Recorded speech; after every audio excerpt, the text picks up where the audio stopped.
Admiral HFY stood before the massive star map in the war room. Red dots covered nearly half the galaxy. Each dot meant a dead world. Each dot meant billions of lives lost to the Void Swarm. The Altarian Admiral's blue skin had turned pale over the past months. Dark circles surrounded his 4 eyes. He had not slept properly since the war began. None of them had. "Show me the Centauri sector," he said to the computer. The map zoomed in. What HFY saw made his heart sink. 3 more systems had gone dark in the last day. The red spread across the map like a disease. "Computer, how many worlds have we lost total?" 47 inhabited systems have been consumed by the Void Swarm. Estimated casualty count, 230 billion sentient beings. HFY closed his eyes. 230 billion. The numbers were too big to understand. Each number was someone's family, someone's child, someone's dreams, now gone forever. The door to the war room opened.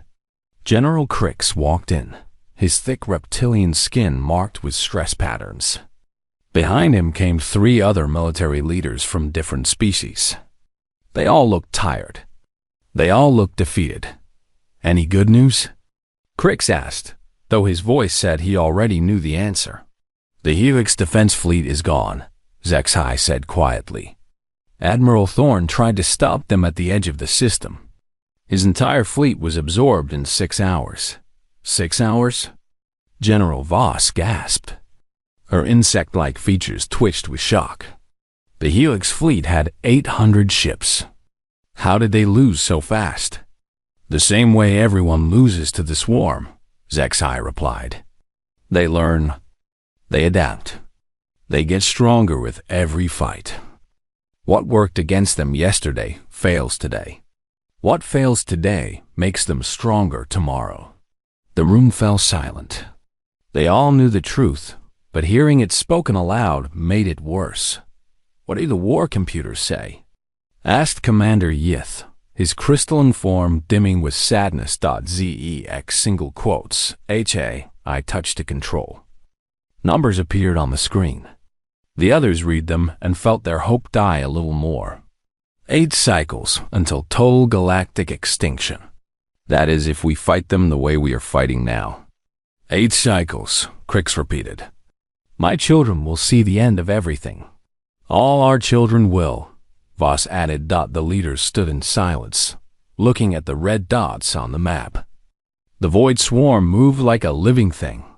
It flowed from system to system, eating everything in its path. Every ship, every planet, every moon got consumed. The swarm turned it all into more of itself. What made it worse was how it fought. Normal weapons did nothing. Energy blasts were absorbed. Kinetic weapons were eaten. Nuclear weapons just fed it more energy. The swarm learned from every attack and became immune to it. Worse still, it was intelligent. Not like a person, but like a vast mind made of trillions of connected parts. It planned. It set traps. It used strategy. The galaxy had fought wars for millions of years. They had rules. They had honor. They had limits. Ships fought ships in open space. Civilians were protected. Prisoners were treated well. Wars ended with treaties and handshakes. The Void Swarm followed no rules. It knew no honor. It had no limits. It existed only to consume and grow. "There must be something," Yith said, his voice desperate. "Some weapon we have not tried. Some strategy we have missed." "We have tried everything," HFY replied.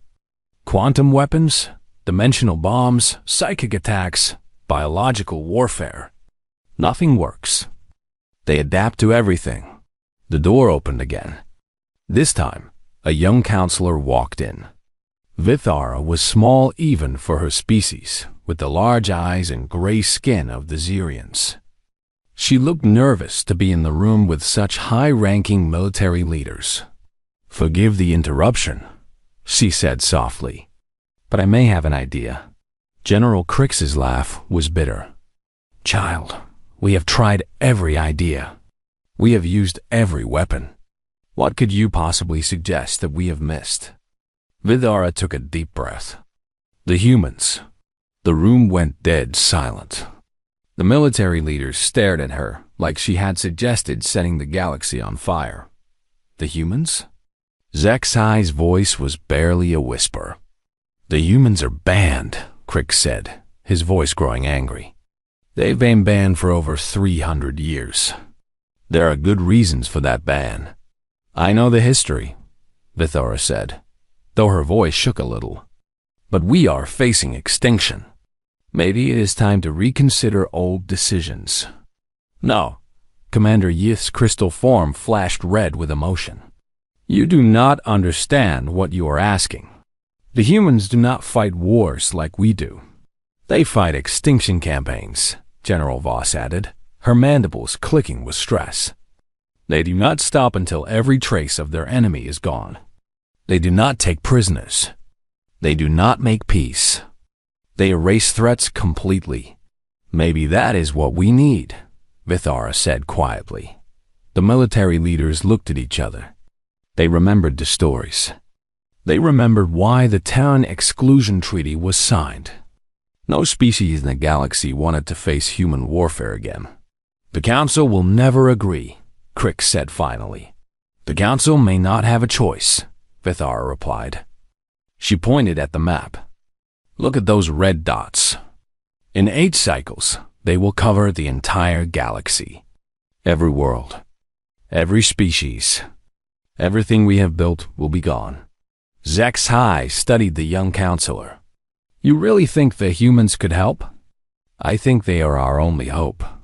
Admiral Zexai looked back at the map. The red dots seemed to pulse like a heartbeat, like a countdown to the end of everything. Even if they could help, he said slowly, the price might be higher than extinction itself. The humans change everything they touch, including themselves. Then maybe, Vithera said, it is time for everything to change. Outside the war room, space was full of refugee ships.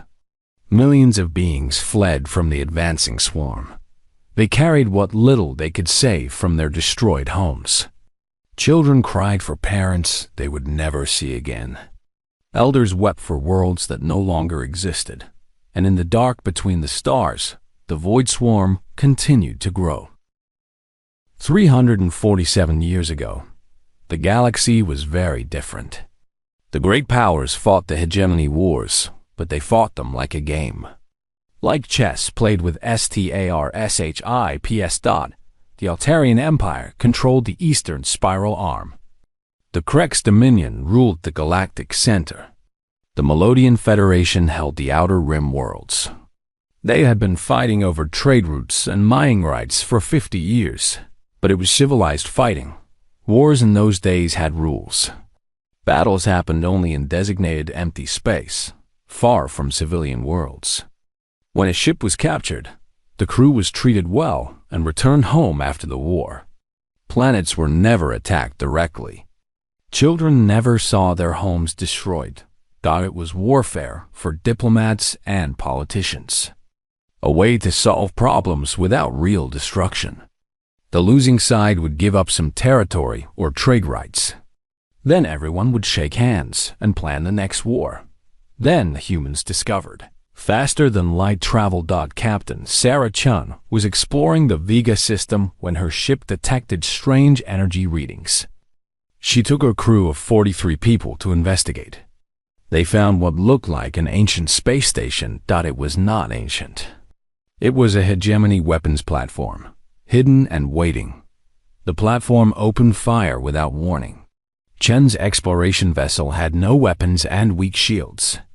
It was designed for scientific research, not combat. The ship died in minutes. Captain Chun had time to send one message home before the end. Tell them we found something. Tell them we were not alone. Tell them to be ready. All 43 humans died, including Chun's 15-year-old daughter, who had come on the mission to study alien biology. The hegemony commanders thought nothing of it. One small exploration ship meant nothing in their Great War. They forgot about it and continued their civilized conflict. Humanity did not forget. 3 months later, human ships appeared in hegemony space. The aliens expected the humans to ask for a meeting, to demand an explanation, to request compensation for their losses. Instead, Admiral Marcus Webb sent a simple message. You killed our people. We are here to kill yours. The hegemony laughed. These young humans did not understand galactic warfare. They would learn the rules quickly enough. The first battle took place at Proxima Station. The hegemony sent 50 ships to teach the humans proper war manners. The humans sent 12 ships in response. When the battle ended, all 50 hegemony ships were dead. Not captured. Not damaged. Dead. Their crews were gone, their computers wiped. Their hulls cracked open like eggs. The 12 human ships had not fired a single energy weapon. What did they use? The hegemony commanders asked. The answer was worse than they imagined. The humans had used computer viruses, programs that infected enemy ships and turned their own weapons against them. The hegemony fleet had destroyed itself while the human ships watched. This violated every rule of civilized warfare. You fought with honor. You used proper weapons. You did not make the enemy kill themselves. The Hegemony Council sent a formal complaint. The humans sent back a simple reply. We do not recognize your rules. The war escalated quickly. The hegemony sent larger fleets. The humans responded with stranger weapons. Nanobots that ate through ship hulls. Devices that made computer systems think in circles until they broke. Psychological weapons that drove enemy crews insane with fear. But the worst part was not the weapons. It was the strategy. Other species fought to win battles. Humans fought to end the war permanently. When they captured a hegemony world, they did not just take control. They rebuilt everything. They changed the people's entire way of thinking. We are not conquering you, human soldiers told confused civilians. We are fixing the problem that made this war necessary. The hegemony had never faced anything like this. Other enemies could be negotiated with. Peace treaties could be signed. Terms could be agreed upon. Humans did not negotiate.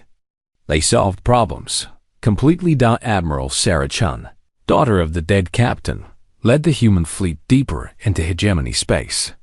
She carried her mother's ashes in a small container on her command ship. Every night, she promised those ashes that the problem would be solved. The hegemony tried to surrender twice. Both times, the humans said the same thing. Surrender is not a solution. Solutions are permanent. Then the humans deployed the silence. No one knew how it worked. Human scientists had spent 3 years studying hegemony technology during the war. They learned that every hegemony device depended on specific electromagnetic frequencies to function. The silence did not destroy these frequencies. It made them impossible to use. The weapon hit 17 hegemony worlds at the same time. Within hours, every computer stopped working. Every spaceship fell from the sky. Every communication system went dead. The hegemony civilization collapsed back into the Stone Age in a single day. But the people were not hurt. They were simply cut off from their technology forever. The hegemony's greatest leaders found themselves trapped on worlds where nothing worked. No ships to escape. No computers to plan with. No way to communicate with other worlds. Admiral Chun's final message to the hegemony was delivered by hand, carried by human soldiers to each dead world. This is what happens when you kill our children. The problem is solved. It will not happen again. The war was over. 11 days after the silence was deployed, the hegemony formally surrendered. But surrender was meaningless. They had no way to rebuild their technology. No way to threaten anyone ever again. The other galactic powers watched in horror. They had expected a normal war with normal results. Instead, They saw an entire civilization erased from existence without a single person being killed. "The humans do not fight wars," reported the Altarian observer. "They fight extinction campaigns. They do not stop until the problem no longer exists." Within a year, the Galactic Council wrote the Terran Exclusion Treaty. Humanity was banned from all galactic conflicts forever. They were given everything they needed to stay in their own solar system. Resources, technology, trade agreements. Anything to keep them happy and isolated. The official reason was to protect the delicate balance of galactic civilization. The real reason was fear. Pure, simple fear of what humans did to problems they wanted to solve. Humanity signed the treaty without complaint. Earth's representatives said they understood the galaxy's concerns. They withdrew to their solar system and closed their borders. For 347 years, no human ship had been seen outside the Sol system. No human voice had been heard in galactic politics. Most young species did not even know humans existed, but the old powers remembered. They remembered the silence. They remembered Admiral Chen's promise that problems would be solved permanently. They remembered that humans did not fight wars. They fought to make sure wars never happened again. 2 weeks after the meeting in the war room, everything got worse. The Void Swarm consumed the Centauri colonies in a single day. 12 billion Melodians died before they could even call for help. The swarm moved faster now, learning new ways to spread across space. Then it took the Kreks, Empire's fortress world of Iron Gate. The Kreks were the galaxy's greatest warriors. They had built Iron Gate to be unconquerable. Massive shields, planet-killing weapons, and 1 million veteran soldiers protected it. The swarm broke through in 4 hours. Admiral HFY stared at the reports in disbelief. How is this possible? Iron Gate should have held for months. The swarm is adapting faster, General Krix explained, his voice hollow with shock. It learned from every previous battle. It knows how to defeat our shields now. It knows how to turn our weapons against us. The worst news came 3 days later. Nexus Prime, the Council's fortress world, went dark. The planet where the galaxy's leaders met and made decisions was gone, consumed like all the others. The government is scattered, Vithara reported to the Emergency Council meeting. Half the senior leaders were on Nexus Prime when it fell. We have no central command anymore. The remaining leaders met on a battleship hiding in deep space. They were refugees now, just like the billions fleeing the swarm's advance. How long do we have? Asked Elder Dex, her ancient voice cracking with fear. 2 cycles, Admiral HFY replied. Maybe less. The swarm is accelerating. It grows stronger with every world it takes. The council chamber fell silent. 2 cycles. Not the 8 they had hoped for. 2 cycles until everything ended. I have to do something, Vithara whispered to herself. That night, she stole a cloaked scout ship from the military docks. It was treason to break the quarantine around human space. The penalty was death. But death was coming anyway if nothing changed. The flight to Sol System took 6 days. Vithara spent the time reading everything she could find about humans. Most of the files were classified, but her council access let her see some records. What she read scared her almost as much as the Yanbei Void Swarm. The humans had not been idle during their isolation. Intelligence reports showed impossible technologies. Ships that seemed to exist in multiple dimensions. Worlds terraformed in ways that broke the laws of physics. Energy readings that made no sense. What have they become? She wondered aloud as her ship approached Earth. The answer came when human ships appeared around her vessel without warning. One moment she was alone in space. The next, 12 sleek vessels surrounded her ship. Unknown vessel, you are in restricted space, came a calm human voice. Please state your business. I am Counselor Vithara of the Galactic Council. I request permission to speak with your leaders. There was a long pause. Then, permission granted. Follow our ships to Earth. The flight to Earth took Vithara's breath away. The planet was beautiful beyond description.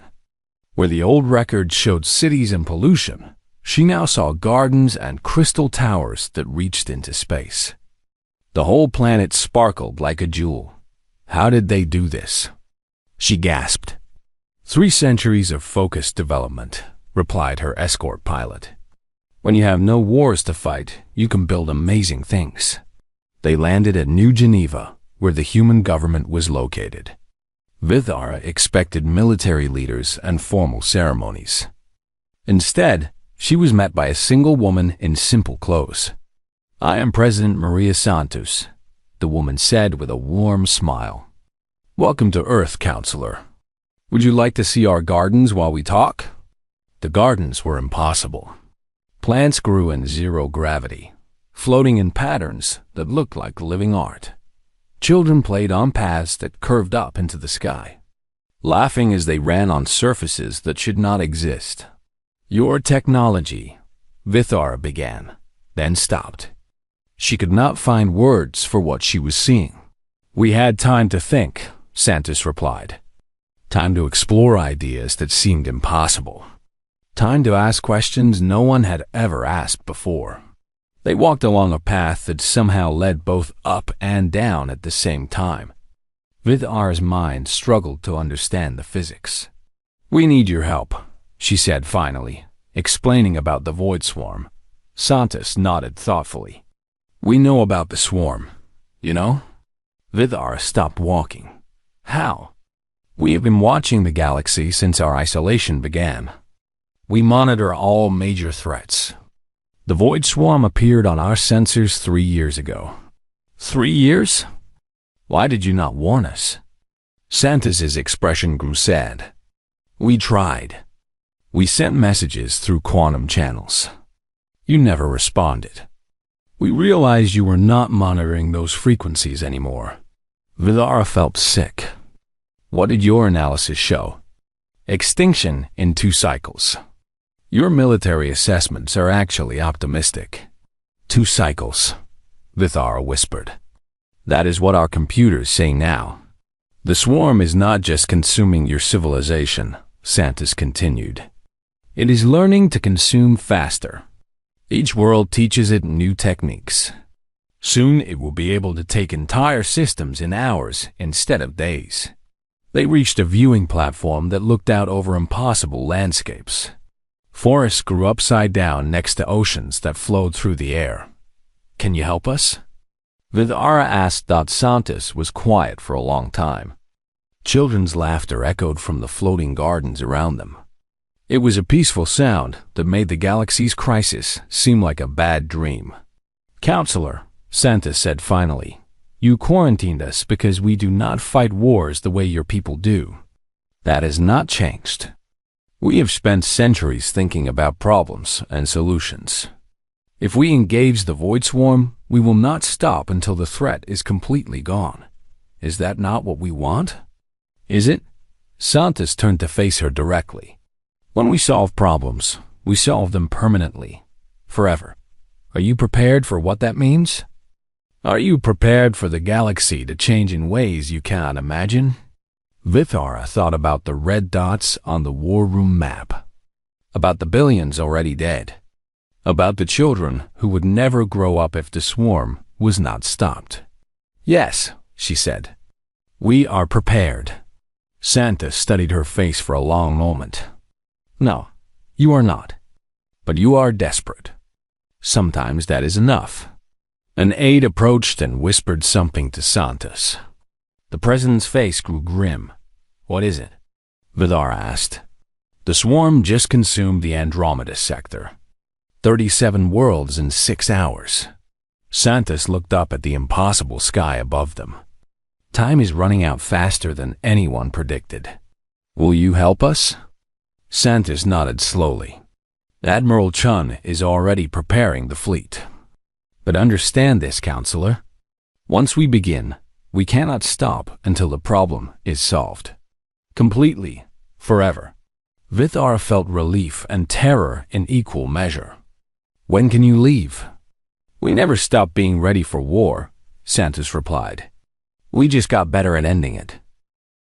Admiral Chun's fleet appeared at the edge of the war zone like ghosts becoming real. One moment, space was empty except for fleeing refugee ships. The next moment, 300 human vessels materialized from nowhere. They moved in patterns that hurt to watch, shifting between dimensions as they traveled. Admiral HFY stared at his sensor readings in confusion. Are those ships or something else? I do not know, his sensor operator replied. They register as solid matter, but also as energy, but also as something our instruments cannot identify. The human ships look nothing like the vessels from 3 centuries ago. These were works of art that happened to be weapons. Their hulls seemed to be made of crystallized starlight. Equations were carved into their surfaces in languages that did not exist. This is Admiral Rebecca Chun of the Earth Defense Force, came a transmission. We are here to solve your void swarm problem. Admiral HFY opened the channel. Admiral Chun, we are grateful for your assistance. Our tactical computers show the swarm is advancing on 3 fronts. Perhaps we can coordinate our coordination will not be necessary, Chun interrupted. Please keep all Allied ships at least 1 light year away from combat zones. For your own safety. Before HFY could ask what she meant, the human fleet vanished again. They reappeared deep in swarm territory, surrounding a massive tendril of enemy ships. Millions of void swarm vessels moved in perfect unity, their hive mind controlling each ship like a single thought. The swarm detected the human ships immediately. It had fought the galaxy's forces for months and learned to defeat every weapon, every tactic, every strategy. It moved to surround and consume the human fleet. Then the humans began to fight. What happened next was not battle as the galaxy understood it. The humans did not fire energy weapons or launch missiles. Instead, they attacked the very concepts that let the swarm exist. Quantum disruptors made it impossible for the hive mind to think across distances. Individual swarm ships suddenly found themselves alone, cut off from the collective consciousness that gave them purpose. Probability weapons made the swarm's adaptive evolution work backwards. Instead of learning from attacks, the swarm began to forget what it had learned, becoming weaker with each passing moment. But the strangest weapons were the empathy. Bombs. These devices forced the collective consciousness of the swarm to experience individual identity. For the first time in eons, parts of the hive mind remembered what it was like to be separate, beings with their own thoughts and feelings. The effect was devastating. The swarm's perfect unity shattered like glass. Ships began flying in random directions as different parts of the hive mind tried to assert individual control. What are they doing? General Crix whispered as he watched the battle from a safe distance. They are making the swarm remember what it used to be, Admiral HFY replied in amazement. The first engagement lasted 4 hours. When it ended, an entire swarm tendril had been neutralized. Not destroyed, neutralized. The ships still existed, but they were no longer part of the hive mind. They floated in space like sleeping giants, their organic hulls slowly reverting to harmless biological matter. But Admiral Chun was not finished, using technology that seemed like magic. The human fleet traced the swarm's quantum signature backwards through space and time. They followed the trail to its source in the dark void between galaxies. What they found there horrified even them. Admiral, reported Dr. Williams from the science ship Discovery, we have found the swarm's origin point. You need to see this. The image that appeared on Chun's screen showed a vast graveyard of ships and worlds, floating in the emptiness between galaxies. But these were not swarm ships. They were the remains of an ancient civilization. How old? Chun asked. approximately 50,000 years. Maybe older. Chun studied the readings. What happened to them? The same thing that is happening to the current galaxy. They faced an extinction-level threat, something that consumed everything in its path. They fought it with conventional weapons and lost. So they became the threat themselves? It appears they tried to merge with their enemy to defeat it. The process transformed them into what we now call the Void Swarm. They became the very thing they were trying to stop. Chun felt a chill run down her spine. The Void Swarm was not an alien invader. It was the transformed remains of a civilization that had tried to fight extinction and lost everything, including their own identity. Can we reverse the process? She asked. Theoretically, yes. But the cost would be enormous. We would have to temporarily link our consciousness with theirs to guide the reversal. Every human in the fleet would experience what it feels like to be absorbed into a hive mind. Chun thought of her ancestor, Captain Sarah Chun, who had died exploring the unknown. She thought of all the civilizations the swarm had consumed. She thought of the billions of beings who were trapped inside the hive mind, unable to die, but no longer truly alive. Prepare the consciousness link, she ordered. Admiral, the risks are acceptable. We did not come here to win a war. We came here to solve a problem. The problem is not just the swarm. It is the possibility of this happening again. A communications officer looked up from his station. Ma'am, we are receiving a transmission from the Galactic forces. They are asking about our battle plans. Chun smiled grimly. Tell them we are going to cure the disease, not just treat the symptoms. The human fleet spread out across the void between galaxies. They found dozens of swarm hive clusters, each one containing the transformed remains of countless civilizations that had tried and failed to fight extinction. All ships, prepare for deep consciousness link, Chun announced. Remember, we are not fighting the swarm. We are rescuing it. Dr. Williams activated the quantum resonance field that would connect every human mind in the fleet to the swarm's collective consciousness. It was the most dangerous operation humanity had ever attempted. Link established, he reported. Beginning consciousness transfer in 10 seconds. Chun felt her individual awareness begin to dissolve as her mind merged with the vast, agonized consciousness of the Void Swarm. For a terrifying moment, she experienced the horror of being billions of beings at once, all crying out for the individual identity they had lost. Then the human consciousness touched theirs, and something miraculous began to happen. The swarm began to remember who they used to be. One by one, individual minds started to separate from the collective. Ancient civilizations began to wake up from their 50,000-year nightmare. The cure had begun.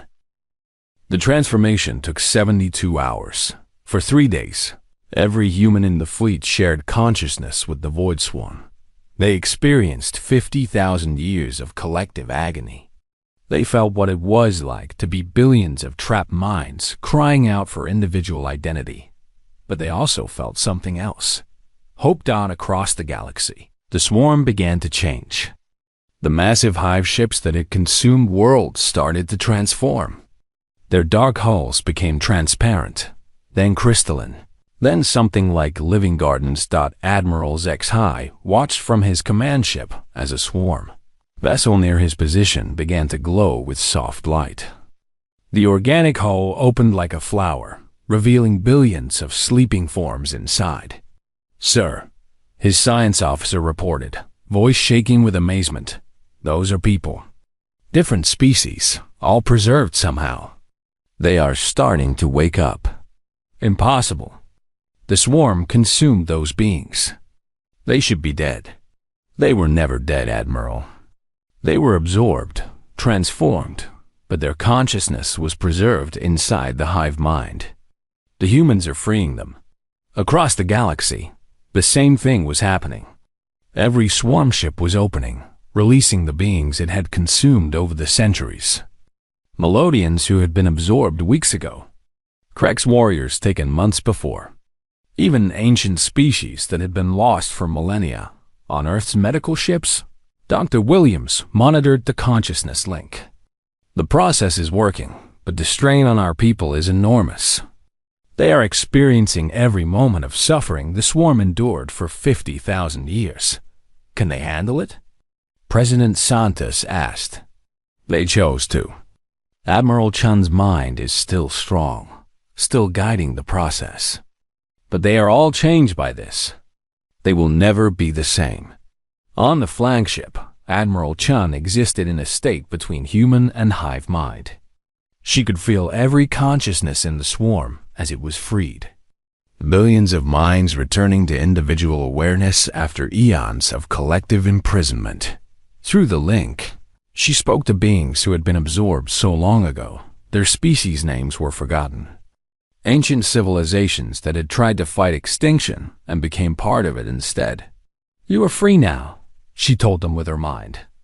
You can go home. But many of them had no home to return to.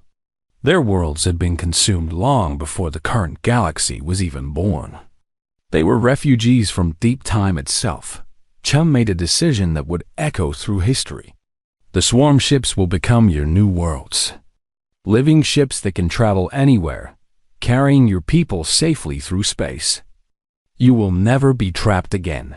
The largest swarm vessels began to transform into something unprecedented. City ships that were part technology, part living organism. They could support millions of beings, traveling between stars as mobile civilizations. The process was beautiful and terrible to watch. Dead worlds came back to life as the swarm's influence was reversed.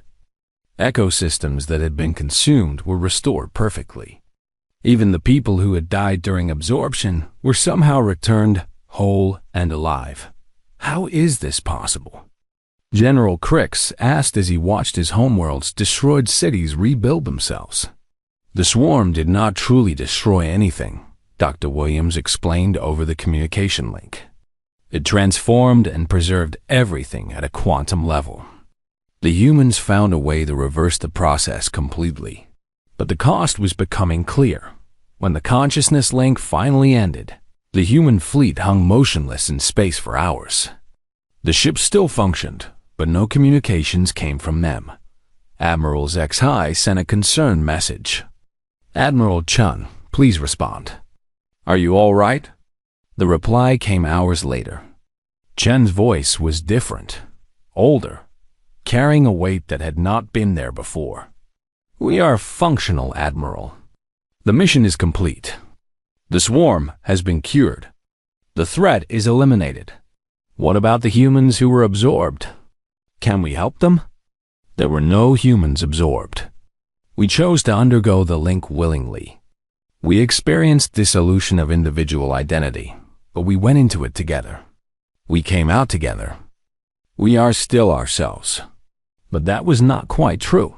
When Admiral HFY met with Admiral Chun aboard her flagship, he could see the change immediately. Her eyes held depths that had not been there before. She moved like someone carrying an enormous invisible weight. Admiral, the galaxy is in your debt. How can we thank you? Chen's smile was sad and distant. By understanding why we were banned in the first place. She led into a viewing port where they could see the transformed swarm ships. They were beautiful now, like living crystals floating through space. Each one carried thousands of rescued beings back to their restored worlds.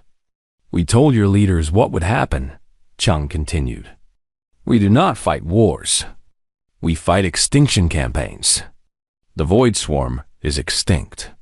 The threat that created it is extinct. The possibility of it happening again anywhere in this galaxy is extinct. Is that not a good thing? Yes, but look at the cost. Chen gestured to her crew. They moved efficiently, but there was something different about them. They spoke little. They looked at each other with understanding that needed no words. We shared the consciousness of 50,000 years of collective suffering. We experienced what it feels like to be billions of beings at once. We know what it costs to lose individual identity and what it takes to reclaim it. Admiral HFY began to understand. You cannot go back to being who you were before. We can never fight a war casually again. Every conflict we see, we will remember how it could end. We will remember the species that tried to fight extinction and became it instead. We will remember that every war carries the seed of ultimate defeat. Chun turned away from the viewport. We are withdrawing to our system again.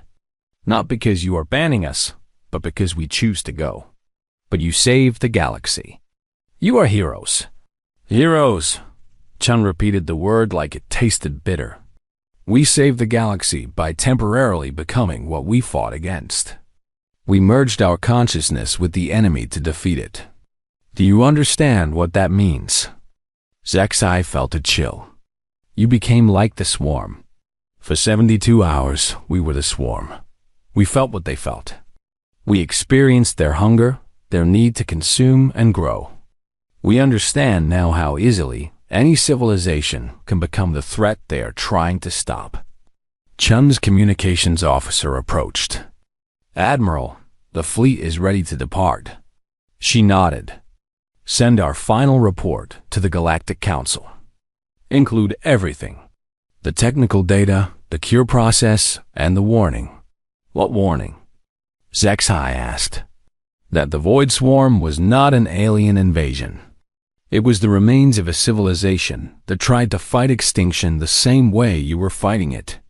They lost themselves in the process and became what they feared most. The human ships began to move away from the battle zone. As they departed, Chun sent a final message to the galaxy. We have given you the tools to cure this disease if it ever returns. But we pray you never need to use them. The price of total victory is becoming something you no longer recognize. Some problems can only be solved by those willing to sacrifice their own humanity to solve them. Admiral HFY watched the human fleet disappear into hyperspace. Around him, the galaxy was being restored. Dead worlds were coming back to life. Extinct species were returning home. Billions of beings were free from the nightmare of collective consciousness. But in the Sol system, humanity sat alone with the knowledge of what they had done and what they had become. They were still human, but they carried the memories of being something else. Something vast and hungry and collective. They had saved the galaxy by temporarily becoming its greatest threat.